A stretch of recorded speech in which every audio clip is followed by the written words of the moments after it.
Do you find yourself worrying about what people will think about you when you're presenting your products or services? In today's episode, I'm tackling getting over that icky feeling you get when you're selling your stuff.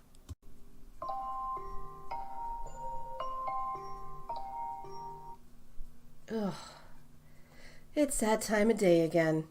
Time to get up and make someone else rich. Hi there and welcome to the Build Your Wealth podcast. I'm your host, Nicole Thompson. Over the years, I've taken the skills I've learned as a dedicated employee in multiple fields and turned it into a thriving six-figure online business to create a wealth of my own. Now I'm here to teach you how to do the same thing. I share my successes and failures as an online business owner with you to help you avoid the pitfalls that can come with being an entrepreneur in the online space. It's my goal to help you achieve your success faster, adopt the right mindset for that success, and to show you how failing forward is all part of the process in building your wealth instead of someone else's. This is the Build Your Wealth podcast. Well, hello again and welcome back to yet another episode of the Build Your Wealth podcast. I'm your host, Nicole Thompson, and today's topic can be one of the most difficult things to get past in business and is by far the most important thing to conquer, and that is the fear of sales. To most new entrepreneurs, sales can feel really gross. It can be the most uncomfortable part of any business if approached from the wrong angle. And this is especially true if you don't believe in the product or service that you're selling. So much of this stems from the way we think about how we're sold to. I think just about everybody can think of a time they were sold to that made them feel like they just wanted to go home and take a hot shower because the salesperson just made them feel gross. And the reason for that is because that salesperson was leading with selling instead of leading with solving a problem. People don't want to buy a product or service. What they really want to buy is a solution to a problem. By solving a problem for your customers, you're helping them. And there's no reason at all to feel icky about helping someone solve one of their problems. So many times we approach sales as something underhanded or sneaky, as if we're trying to trick or guilt them into handing over their money, just so we can make a sale or two. And it's that very feeling that holds you back from being able to grow your business to something bigger than your immediate circle of friends, family, and neighbors, or the occasional trusting soul who doesn't fully know you or your brand yet. I especially see this a lot in network marketing businesses. One of the main reasons is that people don't believe in or really love the product or service that they're selling. But the other reason is because they're looking at it through the wrong lens. If you think about sales as something underhanded or shady, of course you're not going to be comfortable asking your potential customer to buy at the end of your pitch. But when you change your perspective on the sale to something of value, you change the dynamic of the whole conversation in your favor. Let me give you an example. So let's forget about selling for a minute here. Say you have this certain shampoo that you just love and it's your absolute favorite. Think about the specific things you love about it and how you would tell your best friend about this incredible shampoo you just found. How would you describe it? You might say things like, "Oh my gosh, I just got this new shampoo and it's amazing. It makes my hair smell incredible and it's so clean and soft that after I use it, it just shines. I've only been using it for about 2 weeks now and my split ends are completely gone. Yeah, it's a little more expensive than the one I've been using from the drugstore, but it's made such a huge difference in my hair that I think it's worth every penny." Now flip your perspective. What if your best friend just described the shampoo to you? Wouldn't you be intrigued to know more about how the shampoo actually smells and what it's called and where you can get it and how much it costs? When you talk about something with passion, when you're recommending something to a friend, you're not being salesy. You're simply giving your friend some great information that hopefully can help them solve a problem that they might have. It's the same as when you go online to shop somewhere like Amazon. If it's a new product that you've never tried before, you're probably pretty likely going to check out the reviews before you buy it, right? Those reviews are the equivalent of a friend's recommendation. No, you may not know these people personally, but you're going to give more weight to the products that have lots of positive reviews, even reviews from strangers. But these are people who've taken the time to test out the product you're considering purchasing, post their opinion for you. They're basically little referrals. Or say you're considering going to see a new movie that just came out and you're not sure if that's the one you want to go see, but then your friend says, "Oh, wow, yeah, you really got to go see this one. I just saw it last weekend and it's amazing." Well, now you're a lot more inclined to go see that movie that your friend just recommended, aren't you? Humans by nature are pack animals. We do best in groups.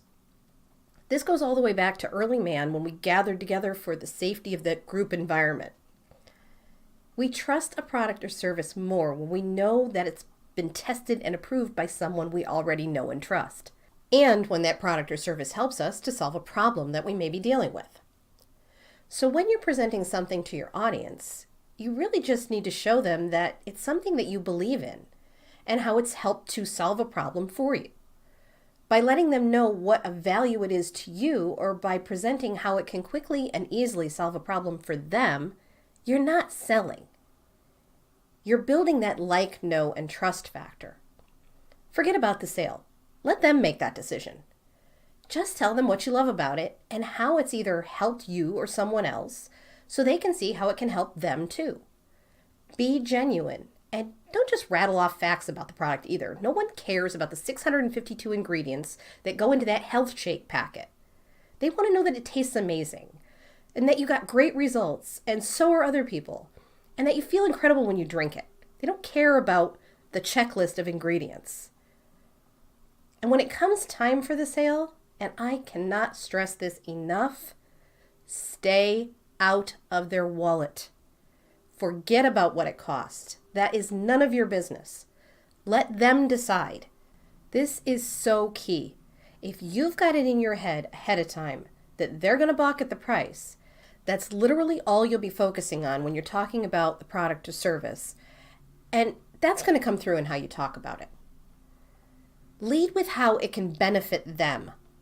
Lean into the pain points and then present how your product or service will help them get rid of that pain point. Shine a spotlight on how your product or service can benefit them, because when you're solving a problem for them, eliminating a pain point, showing them how this can help them do this, the ickiness of that sale goes right out the window.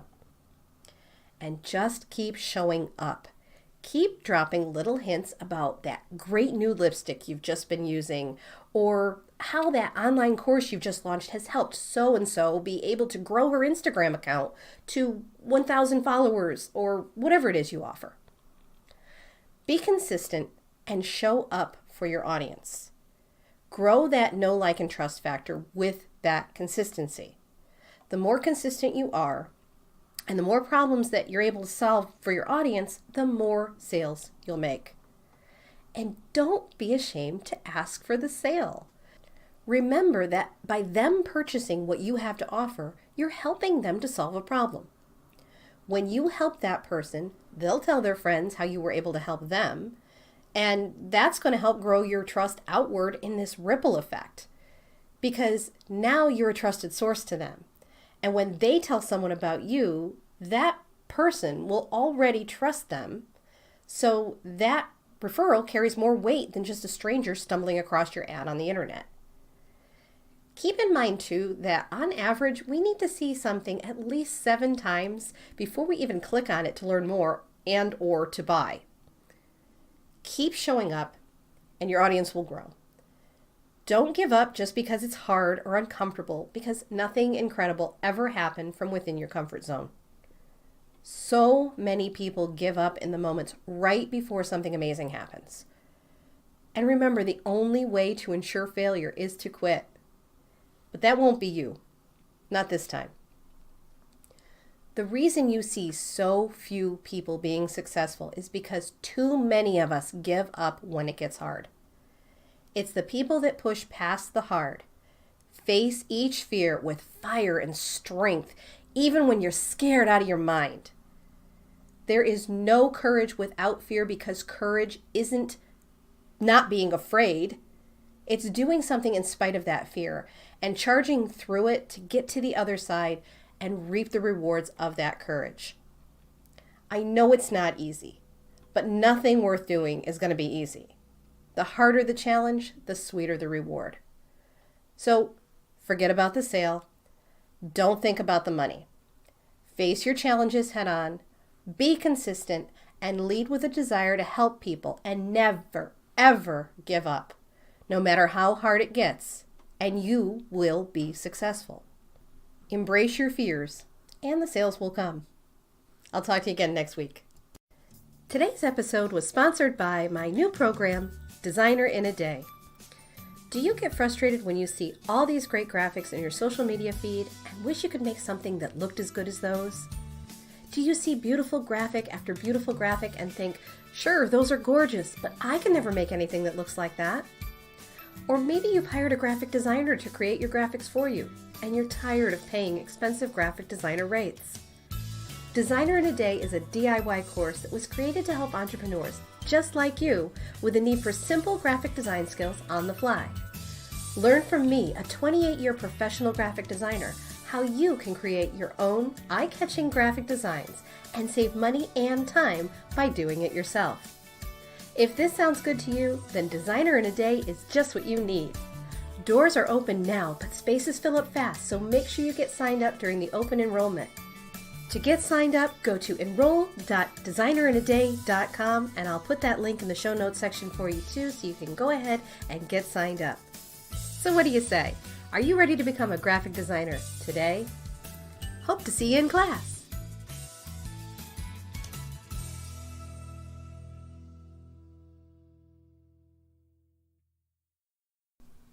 You've been listening to the Build Your Wealth podcast. Thank you so much for tuning in today.